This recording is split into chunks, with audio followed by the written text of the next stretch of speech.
श्रीमद् भगवद गीता यथारूप अध्याय 3 श्लोक संख्या 30।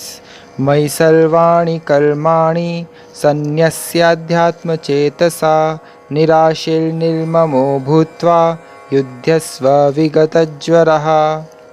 अतः हे अर्जुन, अपने सारे कार्यों को मुझ में समर्पित करके मेरे पूर्ण ज्ञान से युक्त होकर लाभ की आकांक्षा से रहित, स्वामित्व की किसी दाव के बिना तथा आलस्य से रहित होकर युद्ध करो। तात्पर्य: यह श्लोक भगवद गीता के प्रयोजन को स्पष्टतया इंगित करने वाला है। भगवान की शिक्षा है कि स्वधर्म पालन के लिए सैन्य अनुशासन के सदृश पूर्णतः कृष्ण भावना भावित होना आवश्यक है।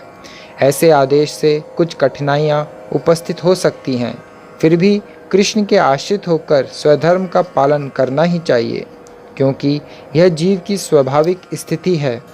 जीव भगवान के सहयोग के बिना सुखी नहीं हो सकता, क्योंकि जीव की नित्य स्वाभाविक स्थिति ऐसी ही है कि भगवान की इच्छाओं के अधीन रहा जाए। अतः श्री कृष्ण ने अर्जुन को युद्ध करने का इस तरह आदेश दिया मानो भगवान उसके सेना नायक हो। परमेश्वर की इच्छा के लिए मनुष्य को सर्वस्व की बलि करनी होती है और साथ ही स्वामित्व जताए बिना स्वधर्म का पालन करना होता है। अर्जुन को भगवान के आदेश का मात्र पालन करना था। परमेश्वर समस्त आत्माओं के आत्मा है, अतः जो पूर्णतया परमेश्वर पर आश्रित रहता है, या दूसरे शब्दों में जो पूर्णतया कृष्ण भावना भावित है, वह अध्यात्म चेतस कहलाता है। निराशी का अर्थ है स्वामी के आदेशानुसार कार्य करना, किंतु फल की आशा न करना। कोषाध्यक्ष अपने स्वामी के लिए लाखों रुपए गिन सकता है, किंतु इसमें से वह अपने लिए एक पैसा भी नहीं चाहता। इसी प्रकार मनुष्य को यह समझना चाहिए कि इस संसार में किसी व्यक्ति का कुछ भी नहीं है, सारी वस्तुएं परमेश्वर की हैं। मई अर्थात मुझ में का वास्तविक तात्पर्य यही है। और जब मनुष्य इस प्रकार से कृष्ण भावनामृत में कार्य करता है, तो वह किसी वस्तु पर अपने स्वामित्व का दावा नहीं करता। यह भावनामृत निर्मम अर्थात मेरा कुछ नहीं है कहलाता है। यदि ऐसे कठोर आदेश को, जो शारीरिक संबंध में तथा कथित बंधुत्व भावना से रहित है, पूरा करने में कुछ झिझक हो, तो उसे दूर कर देना चाहिए। इस प्रकार मनुष्य विगत ज्वर अर्थात ज्वर या आलस्य से रहित हो सकता है।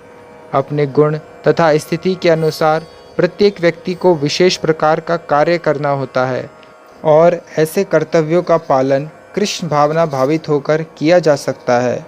इससे मुक्ति का मार्ग प्रशस्त हो जाएगा। श्रीमद् भगवद गीता यथारूप अध्याय 3 श्लोक संख्या 31। ये मे मतमिदं नित्यम अनुतिष्ठन्ति मानवः श्रद्धावन्तो न सूयन्तो मुच्यन्ते तेऽपि कर्मभिः। जो व्यक्ति मेरे आदेशों के अनुसार अपना कर्तव्य करते रहते हैं और ईर्ष्या रहित होकर इस उपदेश का श्रद्धापूर्वक पालन करते हैं, वे सकाम कर्मों के बंधन से मुक्त हो जाते हैं। तात्पर्य: श्री भगवान कृष्ण का उपदेश समस्त वैदिक ज्ञान का सार है, अतः किसी अपवाद के बिना यह शाश्वत सत्य है। जिस प्रकार वेद शाश्वत हैं, उसी प्रकार कृष्ण भावनामृत का यह सत्य भी शाश्वत है। मनुष्य को चाहिए कि भगवान से ईर्ष्या किए बिना इस आदेश में दृढ़ विश्वास रखे। ऐसे अनेक दार्शनिक हैं जो भगवद गीता पर टीका रचते हैं, किंतु कृष्ण में कोई श्रद्धा नहीं रखते। वे कभी भी सकाम कर्मों के बंधन से मुक्त नहीं हो सकते, किंतु एक सामान्य पुरुष भगवान के इन आदेशों में दृढ़ विश्वास करके कर्म नियम के बंधन से मुक्त हो जाता है, भले ही वह इन आदेशों का ठीक से पालन न कर पाए।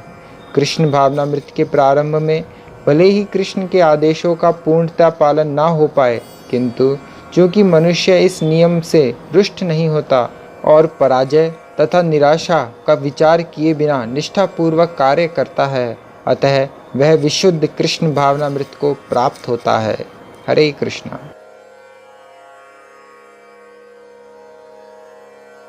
अपडेट्स के लिए चैनल को सब्सक्राइब करें, और यदि टॉपिक से रिलेटेड आपका कोई प्रश्न हो तो कमेंट बॉक्स में आप पूछ सकते हैं।